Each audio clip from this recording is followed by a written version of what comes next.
Any regret in life?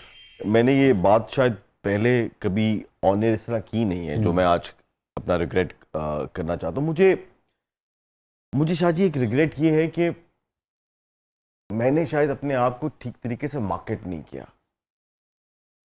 या मैं ये जो एक हीरो से कैरेक्टर रोल्स की तरफ आना है, तो मुझे थोड़ा सा एक रिग्रेट ये है कि देखें, मेरे बहुत से हमअसर लोग जो हैं, जो मेरी एज फेलो हैं या जो मेरे साथ काम करते थे, ठीक है, उनमें से बहुत से आज बेहतर मार्केट करके वो लीड रोल में आज भी आ रहे हैं। जो बहुत से लोग, आपको वो जो सवाल था ना, वो शायद यही था उनके बैक ऑफ द माइंड में कि वो तो कर रहा है तो तुम क्यों नहीं कर रहे, या वो तो कर रहा है कि तुम क्यों नहीं कर रहे। सारी एक लॉट है ना, हुमायूं, अदनान, सारी एक लॉट है, फैसल और भी बहुत से हैं। या उस मार्केट में लेट गए आप, एहसन खान है, मतलब बहुत से लोग हैं। तो शायद मैं वक्त पे जो मेरा करियर पीक पे था एज अ लीड रोल, शायद मैंने अपने आप का उतना ख्याल नहीं रखा। मैंने या उस मार्केट में आप लेट गए, कराची वाले? नहीं, कराची में तो मैं गया, लेकिन जिस तरीके से आपको अपने आप को मार्केट करना चाहिए था, आपको अपने ऊपर इन्वेस्ट करना चाहिए था, सो शायद मैंने पहनावे का उतना ख्याल नहीं रखा, स्टाइल का उतना ख्याल नहीं रखा। जिस दिन मुझे मैं हीरो से कैरेक्टर रोल्स पे आया और मुझे वो प्रोमो पे मुझे उतना जगह नहीं दी गई, तो मैंने फ़ोन उठा के लड़ा नहीं कि ये क्यों कर रहे हैं आप, ऐसा क्यों कर रहे हैं। तो वो शायद फिर फॉर ग्रांटेड लेना शुरू कर दिया, समथिंग लाइक दैट। अगर आप एक लफ्ज होगा ना, कहते हैं कि अंडररेटेड एक्टर, अगर आप, मुझे ऐसा लगता है कि अगर आप कैटेगराइज करें कि who is the underrated actor in Pakistan, तो शायद मेरा नाम भी उसमें आ सकता है। इसमें कसूर किसी और का नहीं है, मैं किसी को ब्लेम नहीं कर रहा। इस फील्ड ने मुझे बहुत कुछ दिया है, इन लोगों ने मुझे बहुत कुछ दिया। ये सारा रिग्रेट जो है मेरा अपना है कि शायद अगर मैं अपने आप को ठीक तरीके से मार्केट करता और कैलकुलेशन सही रखता, तो शायद ये रिग्रेट मेरे अंदर ना होता। ये तो आपने बताया ना कि मिस कैलकुलेशन हुई या जो भी डिसीजंस आपने लिए ना, फाइन। अच्छा, अब उसकी वजह से वो गुंजाइश आपकी कम हुई, उसकी वजह से तोड़ फोड़ कितनी हुई? तोड़ फोड़ तो बहुत है। देखिए, मैं सच्ची बात करूं कि बहुत फील भी होता है, बहुत दुख भी होता है, बहुत मतलब फॉर एग्जांपल जब मेरे बच्चे मुझसे पूछते हैं कि यार आपको उस अवार्ड में क्यों नहीं बुलाया गया, तो मेरे पास जवाब नहीं है उसका कि भाई मुझे उस अवार्ड में क्यों नहीं बुलाया गया। अब उस अवार्ड में जो जितने भी एक्टर्स हैं, तो अगर उनको लोग जानते हैं तो वही लोग मुझे भी जानते होंगे, लेकिन अब अगर कोई नहीं बुलाता तो क्या किया जाए। एक बहुत सी लॉट है जिसको नहीं बुलाया जाता। और जिस तरह फॉर एग्जांपल अभी मैं बर्मिंघम में था, तो वहां पे एक बहुत बड़ा अवार्ड शो हुआ, तो लोग समझ रहे थे कि शायद मैं वहां हूंगा, और मेरे बहुत अच्छे टर्म्स हैं उस चैनल के साथ, और आप वहीं थे, और मैं वहीं था। आपको तो रिक्वेस्ट करनी थी कि भाई आ जाइए। फिर वो नहीं जब बुलाया गया, तो अब क्यों नहीं बुलाया गया, ये तकलीफ तो होती है इंसान की। और ख़ास तौर पे जब आप राह चलते लोग आपको मिलते हैं कि आप नहीं गए, तो उसका फिर मेरे पास जवाब नहीं है कि मैं क्यों नहीं गया। मैं ना अक्सर ये कहता हूं कि मेरे आप कमरे में चले जाएं, तो वहां आपको ना बेपना अनगिनत अवार्ड्स मिलेंगे, अनगिनत, आप काउंट नहीं कर सकते, लेकिन उनमें से मेरा एक भी नहीं है। वो सारे मेरे डॉग्स के हैं जो उन्होंने जीते हैं, मैंने तो एक भी नहीं जीता। मुझे तो आज तक शायद एक अवार्ड में मेरी नॉमिनेशन हुई थी, बस, दैट्स इट। सो या तो फिर हमें काम नहीं आता।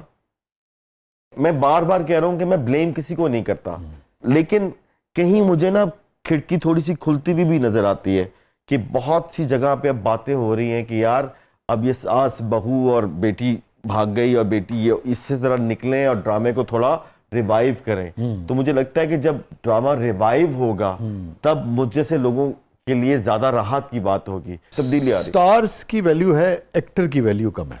बिल्कुल सही कहा है आपने कि स्टार्स की वैल्यू है, और शायद अब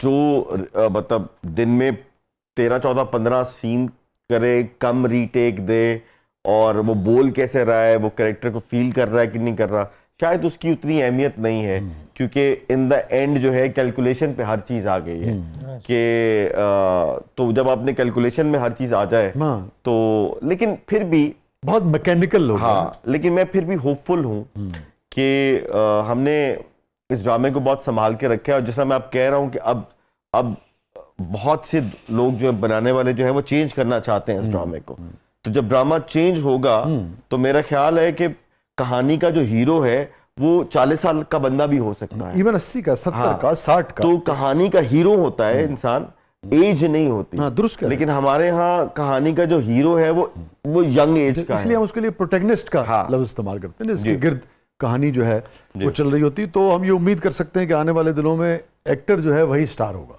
इंशाल्लाह। अभी भी है, मैं कोई बहुत मायूसी वाली बात नहीं कर रहा, नहीं, ये सबके सामने है। हाँ, लेकिन मैं एक बात कर रहा हूं कि ऐसे कई जो है, फॉर एग्जांपल, बात लंबी तो नहीं हो रही, नो प्लीज आप मुकम्मल कीजिए। जिस तरह मैंने ना वजाहत हुसैन को फोन किया, हमारा बहुत बड़ा डायरेक्टर है, और मैंने उनसे कहा कि तुम्हें बहुत मुबारक हो, तुमने एक हकदार को उसका हक दिया, और वो हक किसका था? खालिद भट्ट साहब, कि वो इतना बड़ा एक्टर था आशा जी कि मैं आपको बता नहीं सकता, लेकिन हमने उस बड़े एक्टर के साथ जो है सलूक उस जैसा नहीं किया जो वो डिजर्व करता है, और वजाहत ने जाते हुए, वो दुनिया से जा रहे थे और उनको एक बहुत बड़ा रोल करवाया, और मैंने वजाहत को कहा कि तुमने एक हकदार को हक दिया। इसी तरह कबीर खान साहब के साथ हमने एक प्ले किया, रमजान की वो था, पता नहीं मुझे नाम भूल गया, तो वो भी वजाहत ने किया।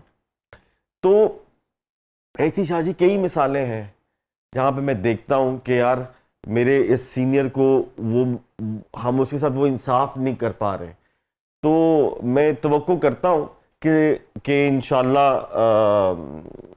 हम सबके साथ इक्वालिटी पे चलेंगे। तो लेकिन मुझे बड़ी खुशी थी इस बात की कि खालिद भट्ट साहब जानने से पहले जो है ना, इतना बाकमाल खई ड्रामा में जो इन्होंने रोल किया, तो बस यही है। बस भट्ट साहब को तो याद करके आपने सबको ही उदास कर। भट्ट साहब जो है ना बड़े ग्रेट आदमी थे। मुझे मेरे कैरियर का पहले पैसे जो है, कितने साल हो गए थे मैं अलहमरा में धक्के खाता था, मुझे पैसे नहीं देते थे लोग।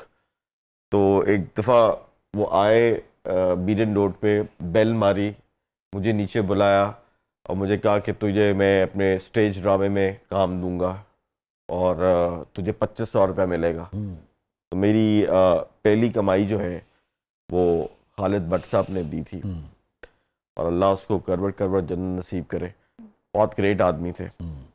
और ऐसी कई कई कई मिसालें हैं। आपका शो शायद का टाइम इतना नहीं है, लेकिन अल्लाह ताला खालिद साहब को आमीन। और कबीर खान साहब मतलब ये बड़े लोग हैं, मतलब इन्होंने जो है वो बड़ा कुछ किया है, और शायद मुझे लगता है कि पता नहीं हम उनके साथ इंसाफ कर पाए या नहीं कर पाए, लेकिन मैं इसीलिए जो है वो मैंने वो प्ले लिखने की कोशिश की। मैं कवि बनना चाहता हूँ, तो काश मैं आखिरी सांस तक मैं भी काम करूँगा। और आप देखिए काशिफ, जो हम सब्जेक्ट्स की बात कर रहे हैं, ठीक है, मैं तो समझता हूँ ये जो ऐसे प्लेस जो सिर्फ फ़न के लिए होते हैं उनकी भी बहुत अहमियत है। को अगर पूरे दिन की थकन के बाद आप लुत्फ़ ले लें, और वो भी बहुत बड़ी कंट्रीब्यूशन है सोसाइटी में। मगर इन लोगों का जो काम था जिसमें संजीदा सब्जेक्ट्स थे, रगों में अंधेरा, अंधेरा उजाला, फिर उसके बाद फिर कवि साहब का कैसा कैसा कैसा कैसा काम जो है इन लोगों ने। ख़याम सरदी साहब, ख़याम सरदी साहब, फिरदौस साहब, आबिद अली साहब, आबिद अली, बस क्या लोग थे, सबके लिए ये बहुत सारी। क्या जी, हम तो जो स्टारिज्म इन लोगों ने देखा हुआ है ना, हम जी, तो जी, उसके जी। पासकू नहीं है। मतलब जब आबिद अली स्क्रीन यानी कि ड्रामे की वैल्यू बन जाती थी, वो आबिद अली है इसके अंदर। और मैं समझता हूँ वो भी बड़े लोग होते हैं जो कोई खूनी रिश्ता न होने के बावजूद भी अपने सीनियर्स के लिए आंसू बहा सकते हैं।